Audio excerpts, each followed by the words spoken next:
दोस्तों, हम सब जानते हैं कि हनुमान जी हिंदुओं के प्रमुख आराध्य देवों में से एक हैं और संपूर्ण भारत में इनकी पूजा की जाती है। लेकिन बहुत कम लोग जानते हैं कि हमारे भारत में ही एक जगह ऐसी है जहां हनुमान जी की पूजा नहीं की जाती है।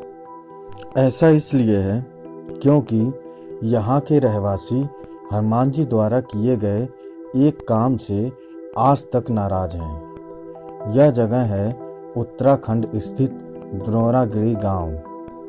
द्रोणागिरी गांव उत्तराखंड के सीमांत जनपद चमोली के जोशीमठ प्रखंड के जोशीमठ नीति मार्ग पर है।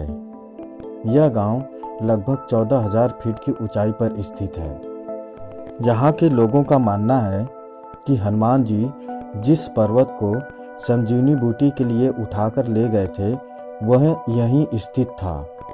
क्योंकि द्रोणागिरी गांव के लोग उस पर्वत की पूजा करते थे, इसलिए वे हनुमान जी द्वारा पर्वत उठा ले जाने से नाराज हो गए।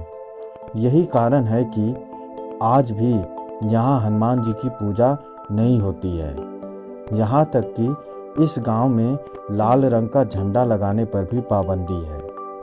द्रोणागिरी गांव के निवासियों के अनुसार जब हनुमान जी बूटी लेने के लिए इस गांव में पहुंचे तो वे भ्रम में पड़ गए। उन्हें कुछ सूझ नहीं रहा था कि किस पर्वत पर संजीवनी बूटी हो सकती है। तब गांव में उन्हें एक वृद्ध महिला दिखाई दी। उन्होंने पूछा कि संजीवनी बूटी किस पर्वत पर होगी। वृद्धा ने द्रोणागिरी पर्वत की तरफ इशारा किया। हनुमान उड़कर पर्वत पर गए, पर बूटी कहाँ होगी यह पता न कर सके। वे फिर गांव में उतरे और वृद्धा से बूटी वाली जगह पूछने लगे। जब वृद्धा ने हनुमान जी को बूटी वाला पर्वत दिखाया तो हनुमान ने उस पर्वत के काफी बड़े हिस्से को तोड़ा और पर्वत लेकर उड़ते बने। बताते हैं कि जिस वृद्धा ने हनुमान की मदद की थी उसका सामाजिक बहिष्कार कर दिया गया। आज भी इस गांव के आराध्य देव पर्वत के विशेष पूजा में महिलाओं को शामिल नहीं किया जाता है और ना ही उनके हाथ का दिया कुछ खाया जाता है। यूँ तो राम के जीवन पर अनेक रामायण लिखी गई है, पर इनमें से दो प्रमुख हैं। एक तो वाल्मीकि द्वारा रचित रामायण और एक तुलसीदास जी द्वारा रचित रामचरितमानस। इनमें से जहां वाल्मीकि द्वारा रचित रामायण को सबसे प्रामाणिक ग्रंथ माना जाता है, वहीं तुलसीदास द्वारा रचित रामचरितमानस को सबसे अधिक पढ़ा जाने वाला ग्रंथ माना जाता है। वाल्मीकि रचित रामायण के अनुसार हनुमान द्वारा पर्वत उठाकर ले जाने का प्रसंग वाल्मीकि रामायण के युद्ध कांड में मिलता है। वाल्मीकि रामायण के अनुसार रावण के पुत्र मेघनाथ ने ब्रह्मास्त्र चलाकर श्री राम व लक्ष्मण सहित समूची वानर सेना को घायल कर दिया। अत्यधिक घायल होने के कारण जब श्री राम व लक्ष्मण बेहोश हो गए तो मेघनाथ प्रसन्न होकर वहां से चला गया। उस ब्रह्मास्त्र ने दिन के 4 भाग व्यतीत होते होते 67 करोड़ वानरों को घायल कर दिया था। हनुमान, विभीषण और कुछ अन्य वीर ही ब्रह्मास्त्र के प्रभाव से बच पाए थे। जब हनुमान जी घायल जामवंत के पास पहुंचे तो उन्होंने कहा, इस समय केवल तुम ही श्री राम, लक्ष्मण और वानर सेना की रक्षा कर सकते हो। तुम शीघ्र ही हिमालय पर्वत पर जाओ और वहां से औषधियां लेकर आओ, जिससे कि श्री राम, लक्ष्मण व वानर सेना पुनः स्वस्थ हो जाए। जामवंत ने हनुमान जी से कहा, हिमालय पहुंचकर तुम्हें ऋषभ तथा कैलाश पर्वत दिखाई देंगे। उन दोनों के बीच में औषधियों का एक पर्वत है जो बहुत चमकीला है। वहां तुम्हें 4 औषधियां दिखाई देंगी जिससे सभी दिशाएं प्रकाशित रहती हैं। उनके नाम मृत संजीवनी, विष कल्याणी, सुवर्णकर्णी और संधानी है। हनुमान, तुम तुरंत औषधियों को लेकर आओ, जिससे कि श्री राम, लक्ष्मण व वानर सेना पुनः स्वस्थ हो जाए। जामवंत की बात सुनकर हनुमान जी तुरंत आकाश मार्ग से औषधियाँ लेने उड़ चले। कुछ ही समय में हनुमान जी हिमालय पर्वत पर जा पहुँचे। वहाँ हनुमान जी ने अनेक महान ऋषियों के आश्रम देखे। हिमालय पहुंचकर हनुमान जी ने कैलाश तथा ऋषभ पर्वत के दर्शन भी किए। इसके बाद दृष्टि उस पर्वत पर पड़ी जिस पर्वत पर औषधियाँ चमक रही थीं। हनुमान जी उस पर्वत पर चढ़ गए और औषधियों की खोज करने लगे। उस पर्वत पर निवास करने वाली संपूर्ण महाऔषधियाँ यह जानकर कि कोई हमें लेने आया है, तत्काल अदृश्य हो गईं।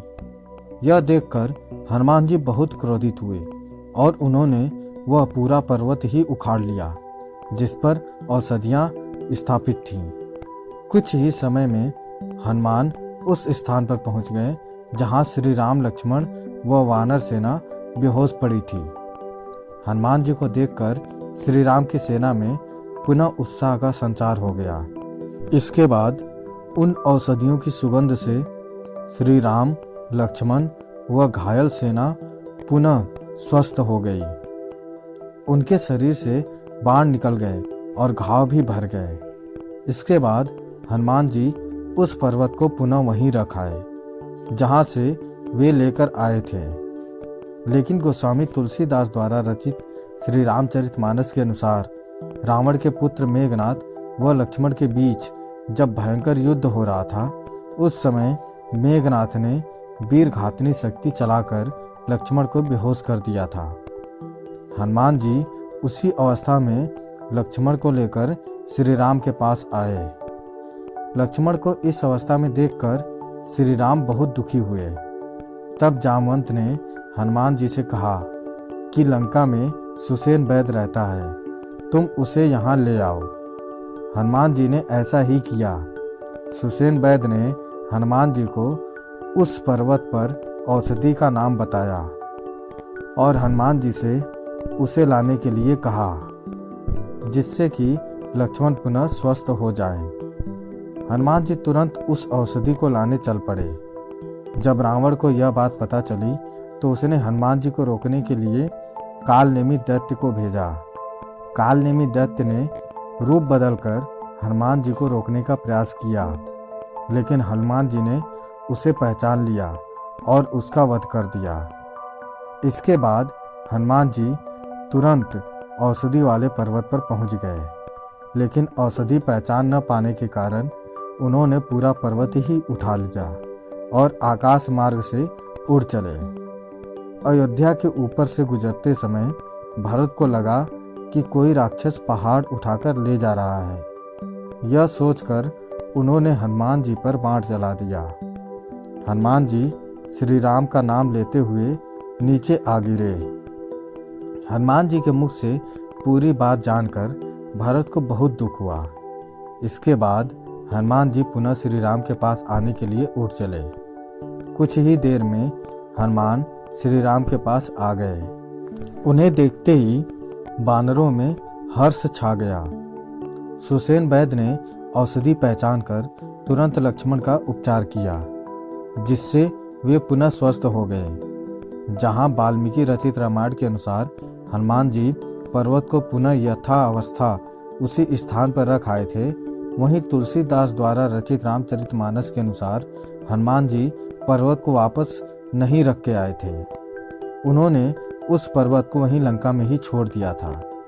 श्रीलंका के सुदूर इलाके में श्रीपद नाम का एक पहाड़ है। मान्यता है कि यह वही पर्वत है जिसे हनुमान जी संजीवनी बूटी के लिए उठाकर लंका ले गए थे। इस पर्वत को एडम्स पीक भी कहते हैं। यह पर्वत लगभग 2200 मीटर की ऊंचाई पर स्थित है। श्रीलंकाई लोग इसे रहुमासाला कांड कहते हैं। इस पहाड़ पर एक मंदिर भी बना हुआ है। तो दोस्तों, यह कथा आपको कैसी लगी हमें कमेंट करके ज़रूर बताएं। अगर अच्छी लगी तो शेयर करें, सब्सक्राइब करें और लाइक करें। धन्यवाद।